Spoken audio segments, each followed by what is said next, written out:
let's just say for argument's sake now, on May 25th, at the count, you get the thumbs up and you get, yep, TJ Hogan elected. What's the first thing that you want to pursue at council level? We'd say within the first month or so. I mean, what's your key thing? What do you want to be, I suppose, have the greatest impact in starting off? Well, if the first thing that I'd like to do is look into them 181 houses that has been reported to be boarded up and no families in them. It's an absolutely local and national disgrace that we have houses in our estates boarded up when there's 78 to 80 people a night sleeping rough. It's an absolute disgrace. With 11,000 people waiting on social housing list, it's a local disgrace and a national disgrace.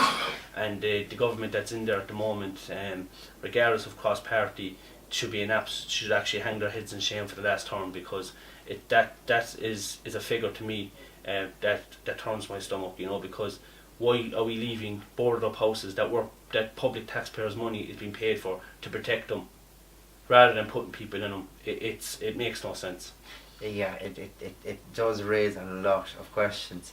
I guess then, I suppose, if we look even, I suppose, in the long term again, we'll say you do get elected on May 25th, and the first thing you said you want to do is you're going to have a look at those 181 houses.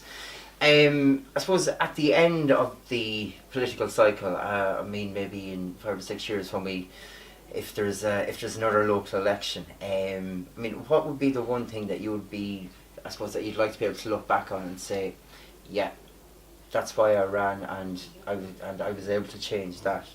What's the biggest goal?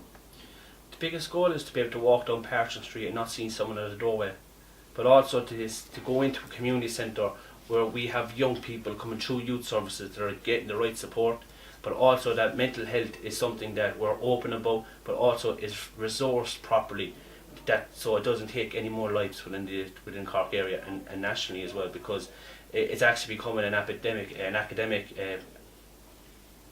can't think of the word. An epidemic, is it? Sorry. Epidemic. An epidemic.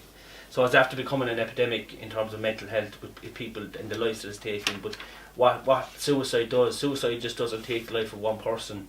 It takes the life of a whole family, because the aftermath of that and the way that in terms of the burial and the grieving process, and what happens then is that people start blaming themselves. What if is a big question, and what if I did this person? But the problem is that with mental health, no one knows what's going on in a person's head. And the thing is that when you face your own demons, sometimes that's your hardest barrier. Because when you get up in the morning, you look yourself in the mirror and you say, what am I going to do today? And if that person's looking back and is like, you're no good, you're not supposed to be here, you can't deal with that. But we need services to do that. And again, we need to do that through our community centres, we have fantastic youth workers that are coming out of colleges in locally in Cork, and we have great development workers as well that we need to just put a plan together and actually work on it. Really, really good. Okay, I guess I suppose we're coming to the end of this. I mean, you've covered pretty much all the bases. I mean, I suppose if you want to take the opportunity to tell those people out there why they should vote for you, and what value and what difference and what change you're going to make to the council and hopefully the people of Cork City as well. Well, if I get elected, I'm not going to politics to make friends, and I've said that to a lot of people at the doorstep, and that's why I ran independent. I'm not into this tit for tat stuff. I want to be a very strong representative for people's voices that I feel are not being represented, both locally, regionally or nationally, and I think that through people power and through people making strides and knocking down barriers, we can make Cork a very progressive place to be. We can can celebrate diversity, but unless we show within our youth services, within our mental health services, within our education institutions, we're actually always going to be have the same issues every 4 years.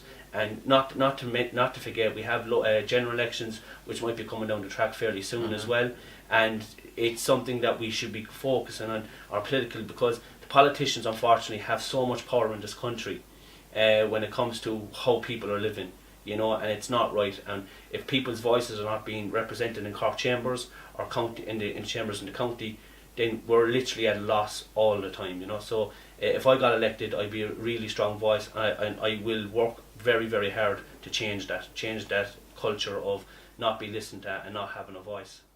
Perfect.